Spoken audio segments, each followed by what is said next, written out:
to say to me, could you still email me the files, that they'll be using during their online class, because we still want to participate.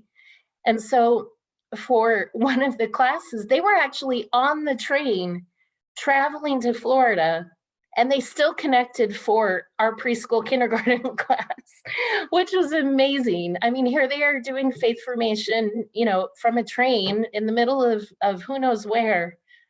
And not only that, but they still wanted to continue doing faith formation with their kids when they arrived in Florida. And so they brought a big box of craft supplies with them. So that way, when they got there, they could still participate in class. So I'm just amazed at families. I truly am. The effort that they're putting in for faith formation is terrific.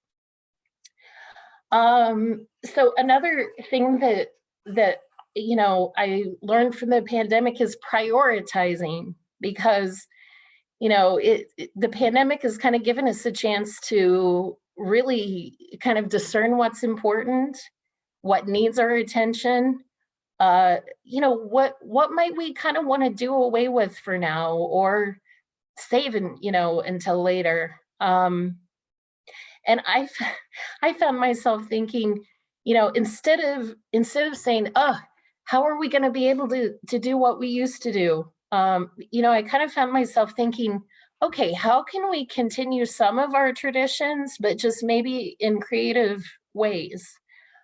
And of course, the priority was just keeping everybody safe and healthy, of course. So here's the big question. Where do we go from here? And I really kind of wish I had an answer. And I think that answer is so different for each of us. And you know what? It's okay not to know. Like someone said this morning, it's okay not to have all the answers. Here at Christ the King, I've had so many families tell me how much they truly love the online format. There's no travel time. One thing I think is funny, I teach the second graders, preparing them for First Communion, and the class is on Wednesdays from 6:30 to 7:30. And most of them come to class online in their pajamas because they go to bed right after class. So, parents have said to me, oh, it's great, that we don't have to jump in the car, get everybody ready, jump in the car, come to the church, find something to do, and then come back and pick them up. No travel time. But this is online. The success of our online faith formation this year is totally due to our catechists, because they just, some catechists were so familiar with doing things in person, but they have just done such an incredible job of saying, okay, I'm familiar with this way of teaching, but okay, let's try something new, and not being afraid to do that. And they just have been so creative.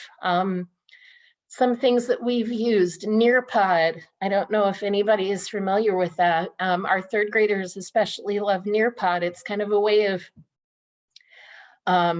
providing interactive lessons. What else? Kahoot. My kids have used that in school. There are great games and activities that you can do online while you're, while you're sharing your screen, or, it's just kind of a fun way of learning. Mentimeter, that's more for like meetings, but I have used it for the older ones, to kind of have an interactive experience where they can type things in, and, that went over very well. So I think, thinking about the future, here at our parish, I really kind of think we might go to a hybrid model of some in person, some online. And as far as what that looks like, I don't know. I don't know yet. But we just have to kind of see how things go. And I hope to send another questionnaire to families, just to, see what their thoughts are again, because I think listening to families and young people is so important. So ways to kind of carry forward what we've learned. These are some things that I would say, just keep learning about the people in your community, who you're serving, like really take the time to, continue finding out what they need and what concerns they might have, but also just really finding out how we can best help them practice their faith. I think our mission as catechetical leaders is almost even clearer, to help families practice their faith and to grow in relationship with God. And we need one another to do that, because we're not only in relationship with God, but we're in relationship with each other. And that's definitely true for faith formation. I would say, and we've done a lot of this already today, but think about what your ministry perspectives were before all of this happened, and then really think about now how they've changed. As that opening prayer said, each of us has a unique purpose and in a unique path. And what I find myself asking is, what's God's version for our ministry, or vision for our ministry? So each of us is different, and our parishes are different. I love this, that it's a phrase that I saw somewhere and I can't remember, be the church outside the church. I love that. And also empowering families, accompanying them. That's something that it's just important. We're all taking this walk together. So, also one more thing I want to share with you. Oh, let's see. Somebody said, oh, I will just type in the chat, Nearpod and Kahoot were the two that I mentioned that our catechists have used. And if you just do a Google search, they're really great. I also want to share something that I made for all of you. Let me just find it here. Okay. Just 1 second. Okay. So in the chat, because I've been trying some new things with, during Zoom and Google Meet. So in the chat, there's a link. There's a great website I found where you can make all kinds of wonderful things that the kids can do online. So if you click on this, what I made is kind of, if you guys remember magnetic poetry, that, words you could put on the fridge and make, different sentences or whatever. In the chat, I put a link to, it's kind of a Holy Week matching game. So it's kind of for older ones, I would say like middle school on up.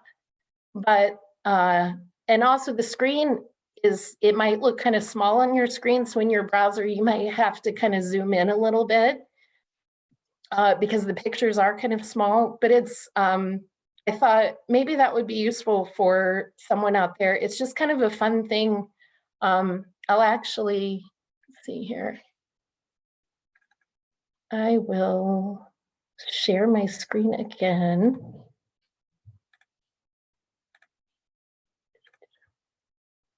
If you don't want to click the link, here's what it looks like.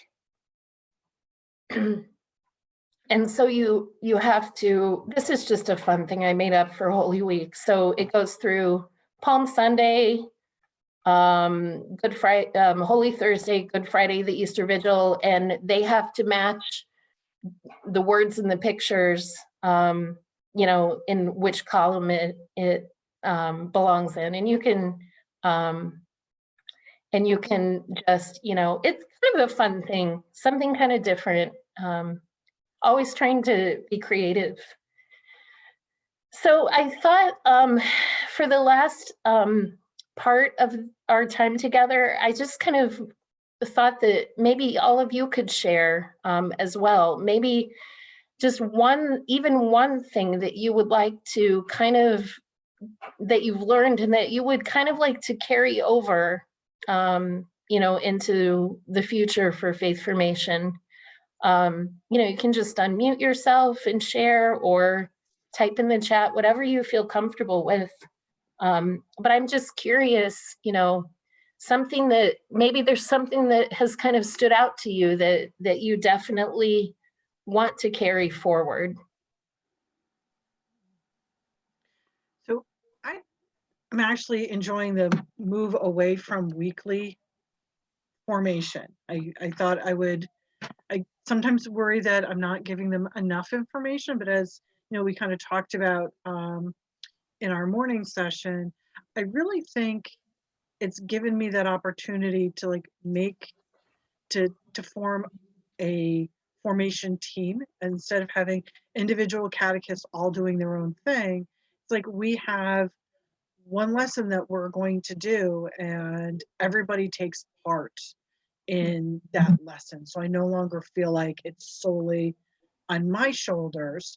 I might be the idea person, but I've got some great people who've been catechists with me for the last 12 years who have some amazing ideas, and I find that I'm more willing to empower them because I feel like I shouldn't be the only one talking in Right. Zoom session. Right. So that's definitely, even if we or when, I'm going to say when because I miss seeing the kids, but I think when we are able to gather again, I really am going to push a little more forcefully for these maybe once a month, slightly longer gatherings, to really kind of maximize not just formation, but our community time together, and kind of take the focus off of those have to things, like how many hours of community service do I need, or that sort of thing. So I think that's something that I will definitely take forward. Great. Terrific.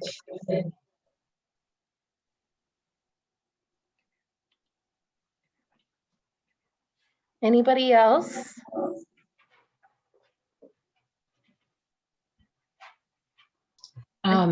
One of the things that our teens have reinstituted is we used to have this, I talked about it at the deanery meeting. We called it Roman Catholics, ROAMIN. And it was for the mid-level kids, and it happened for like an hour before their regularly scheduled faith formation in the evening. And of course, when we could meet in person, it had to do with pizza, and the teens ran some games. It was a lot of socializing so that the kids coming from these various elementary schools could make church friends, so that by the time that they, when they would go back into school, they could identify, oh, that's my friend from church. And it kind of just increased their friendships. So anyway, the teens who used to run it when we could meet in person were really motivated and all about, Mrs. Gavin, we have to do this online. Can we do this online? And I said, well, you figure it out. Tell me how it's going to work. And then I'll put it out to families and we'll see. Maybe the kids are zoomed out. Maybe they don't want to do anything electronically. Well, our first one they held last month, and I think we had about 8 kids.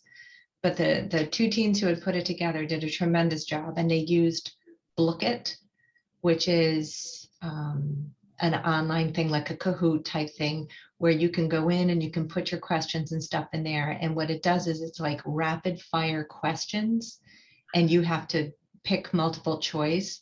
But the faster you're picking it, the faster the game goes. And you have all these kids playing this game, and it just goes really fast. Plus, you can choose the format of the game. So you can like win coins, you can steal other people's coins. So these kids were all about this, but it repeats the same questions over and over and over again for an allotted set of time, so that you're seeing the same questions. Like you could do it about Holy Week, like what you just did, Lisanne. You could say, which day do we do the washing of the feet? When do we venerate the cross? So it's this constant rapid fire over and over asking the same questions, but they're more interested in getting the coins, but you're still getting it in there. And I was so impressed with what the teens did, because And then the junior high kids, the mid-level kids, they were hysterically laughing at me because, we're all on this Zoom and I'm like, wait, oh, who stole? Oh my God. How do I have no money now? Like, because I couldn't move quickly like they could on this thing that they're so accustomed to, this electronic life. So they thought I was just the old grandma now. So, and they decided that no, they're not going to call me Mama G anymore, that it needs to be Nana G. I'm just getting that old, but it was so fascinating to me to see how the teens reached into the world that all these young people understand and created something that they all enjoyed.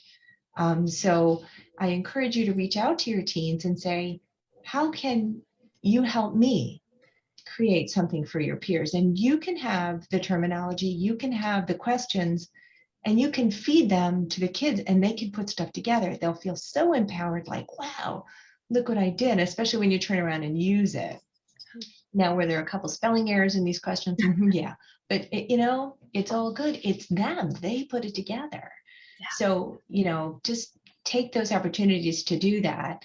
And we did it online for 45 minutes. I shortened it up because I said they don't have to eat. So, and we did 45 minutes before their regular scheduled faith formation. And we're doing it again tomorrow night, Tuesday. Yeah, tomorrow night at 6:15 until 7 o'clock. And then the kids who are in other than the grade that meets will, they can sign out and go do their homework. And then the 7th graders stay on. And the last time we did this, it was like, after like 45 minutes of faith formation, then we were done. We'd all been done, with an hour and a half of Zoom, we're done. So it's good because you can just sort of touch base. Everybody's in a good mood, and then you can just, well, what did we learn? Who was there? And the kids that weren't there got the information from the kids that were. So it was like peer education. It wasn't even me. It was just me urging the kids that were there to tell the kids that weren't what they learned. So kind of win-win. That is awesome. Thank you for sharing that. That is, I'm glad you typed it in the chat because that's one that I hadn't heard of. So very cool. Awesome. And the other kids organize it by using a Google Classroom, which I had never used before. So the teens have a Google Classroom where all the other kids can check that because they're used to checking it from school for updates. Don't forget today is, tomorrow is, So let them do it. I will never forget when I was teaching my grade 2 class, and I was trying to share a video over Google Meet with them, but they kept saying there was an echo, and one of the boys said, "Mrs. Jensen, we love you, but you have to put yourself on mute." And I'm like, okay, you guys are teaching me here. So. That's what I was going to say when I was listening to Rosemary's story, is how much this time, at least for me, it's taught me how much we need one another, that none of us is to the manner born, as it were, and none of us has all the gifts. Yeah. And that's okay. Now, it doesn't mean that maybe I shouldn't learn some new things and grow and develop, but we need one another. And so where we lack in one thing, someone else can help us out until we maybe catch up as much as we can. And so I just think, we always knew that, but boy, has this really put that emphasis on that so much. So thank you. Yeah, I really do think that a lot of these things I talked about, I kind of knew these things already, but it's almost like it's just pulling all these things to the forefront and just really making them so much, part of our consciousness. So.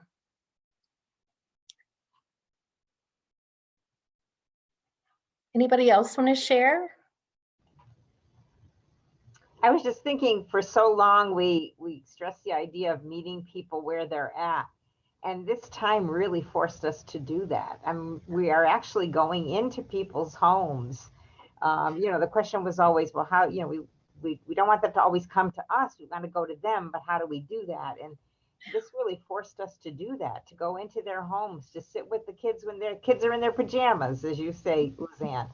But just to be there in their world, and especially too with the teens, they live in this virtual world and they know all the tools, and to kind of connect faith formation with the tools of their world. It's meeting them where they're at, and that's kind of what we're supposed to do. And we're accompanying them in faith in their world, and that's one of the blessings, I think, of this time Absolutely. that we can keep.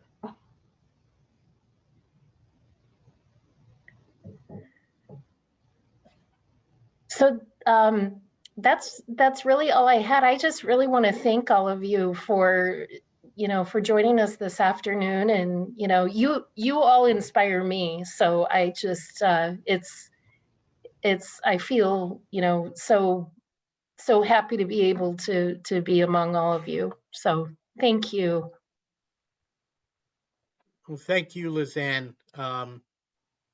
You really have helped us to kind of continue to reflect on how God is making all things new. And that's wonderful. And I think we need to continue to do this. I think there's kind of I personally kind of see it as like two tracks, if you will. I don't know if that's the right word or not. There's the one track that is what's in our chat right now, and some of the things that you've talked about, the tools, the things that, we might want to use, or, that sort of thing. But then there's the other track that I think is more about how we minister in a deeper way, and why we minister. I think that goes more to Lisa's kind of point in terms of, you're gathering, so if we don't gather every week, is that the worst thing in the whole world? But if we do one really good gathering once a month, is that going to have even deeper benefits, and more long-lasting benefits? And I think that's the kind of stuff that we need to also reflect on, is what are we daring to do that's different, and to try. There's nothing wrong, that old saying, better to have tried and failed than to have never tried at all. And that's the truth. So we get so comfortable, I think, sometimes, and we don't see the possibilities. So I guess, to me, that's the two kinds of reflections. There's the practical stuff, and then there's the deeper stuff of what has this taught us about ministry. And I hope there will be people writing on that and reflecting on that, including all of you,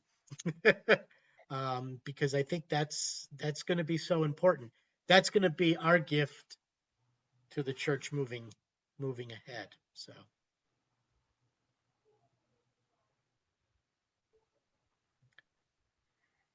Anyone else?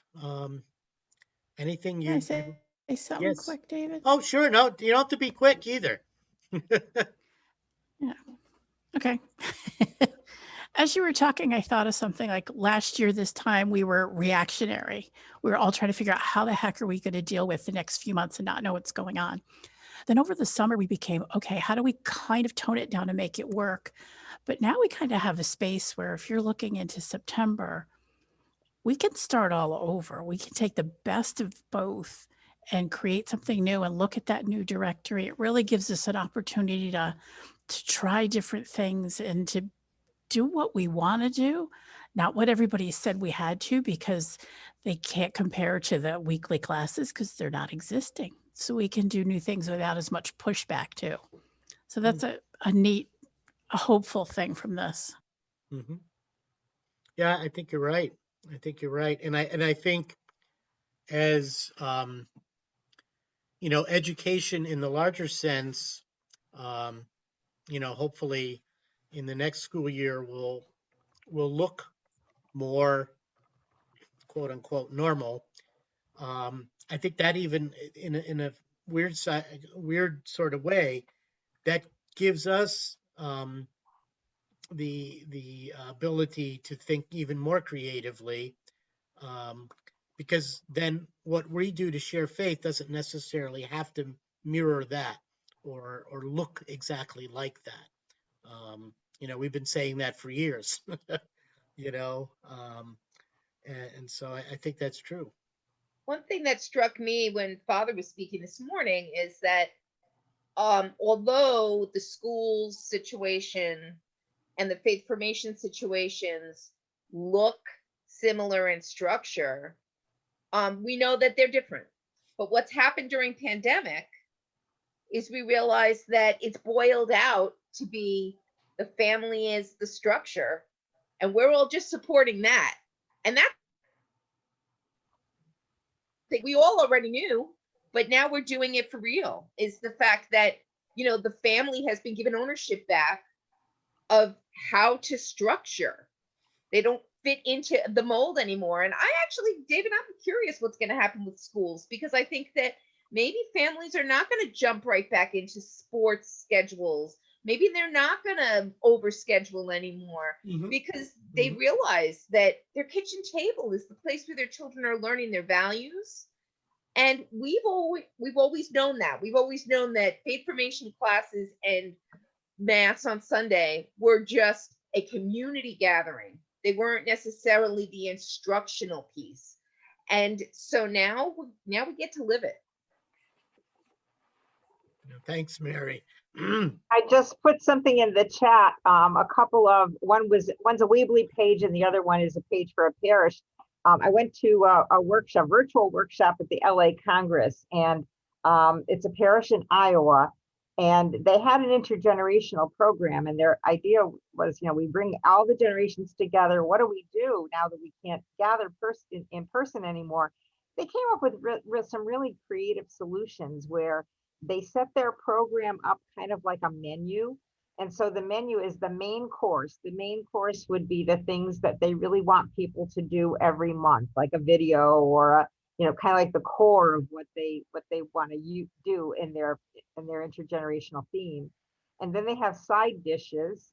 And the side dishes are usually age appropriate or family kinds of things or whatever, so that, people could gravitate toward their interest level. And then they also have a section called desserts, and desserts are more like the action challenges and things that they can do going forward to live out that theme. So it was just a real creative way of kind of bending and pivoting to this new reality that, but it was very, very interesting. And so I just put those in the web, in the chat room if you want to check those out. Thanks, Joyce. Yes.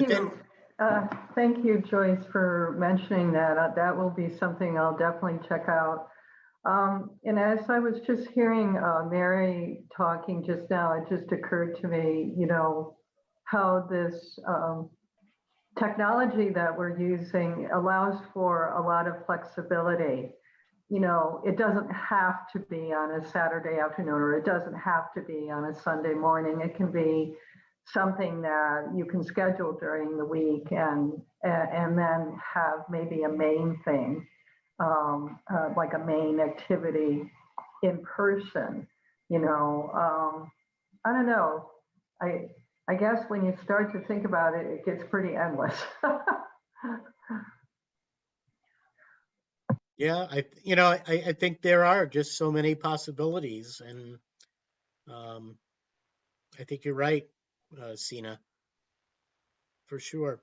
I was going to say, if anybody had signed up for the LA Congress, I think the videos are going to end on Sunday, right? The access, I believe. The 21st, yeah. Yeah. So, do be sure you look at that. I imagine they'll make some of that available publicly at some point, so which is good. A little kind of aside, but related.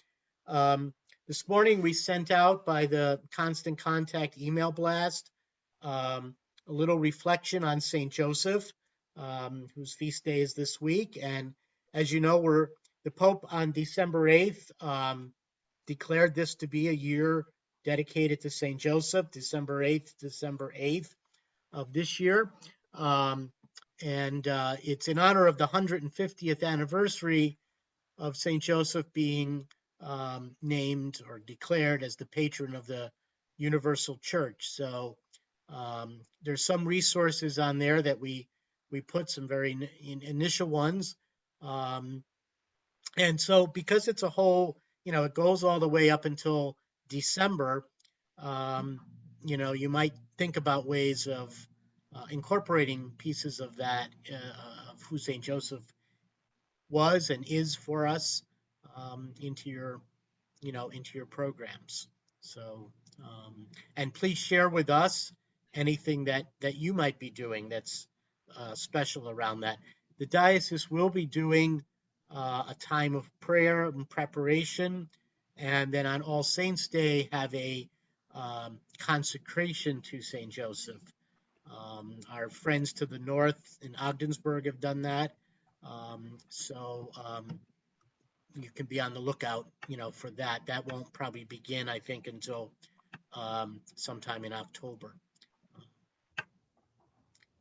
I know Laura also shared with us some wonderful resources on St. Joseph. She shared with us, I guess, one of our other Zoom meetings, and we did share those with our middle schoolers. And recently, when we had our adoration, we found, it might have been through Laura, a prayer to St. Joseph before the Blessed Sacrament. And then last night, we continued that theme of St. Joseph with the Sorrowful Rosary. We had, the picture, the statue of the sleeping St. Joseph. And since it was the Sorrowful Mysteries, to talk about our own uncertainties, our own sorrows that we're experiencing, and kind of tuck them under St. Joseph. And I read the prayer of the sleeping St. Joseph.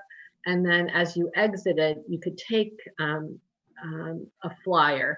And so it was surprising how many people chose to take, that prayer to St. Joseph. But Laura has some beautiful, resources that our catechists for middle school used last week in honor of St. Joseph. So I thank you for that. And maybe Laura could share those with you too.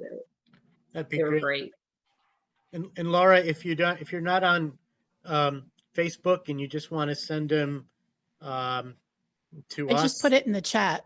Okay. There's a link too. It's on the bottom of the webpage. Just scroll down past my binge watching the Gospel of Mark. It's on the bottom. Okay. Thank you all so much. And as I said this morning, thank you just for everything that you have done. I think today is the first day, and Laura, when you mentioned this, it really hit home to me even more, that I really can think back to where we were a year ago. We were all kind of in our little meeting room on the second floor there. Who knew we shouldn't have been there together without masks on and less than 6 feet apart? And we're kind of like, we were in reactionary. Well, we got to do something. We've got to. And Mary, God bless her, came up with the idea of let's do a private Facebook page. And so she quick set it up. And there you have it. And how much that's been of a service to all of us. And so when I think back to where we were a year ago, it does, it seems like another world. But I know that we couldn't have carried on without you, because you gave us the inspiration. You gave us the pushes we needed to do what we needed to do. You helped to guide us. And I hope that our work in the last year has helped you as well. Like I said earlier, we really are all in this together, and we need one another. And sometimes it feels like we're in that proverbial paper canoe without a paddle and a leak, but we make it. Yeah, and I think that's obviously because of God and just putting our trust in God. So so thank you, each and every one of you, again, and invite you to as you see fit, to share Father Bob's message with your catechist, with anyone that you think would benefit from hearing a word of hope and encouragement. So thank you. So we'll see you all soon on some other Zoom. I know we will. All right. God bless everybody. Bye-bye.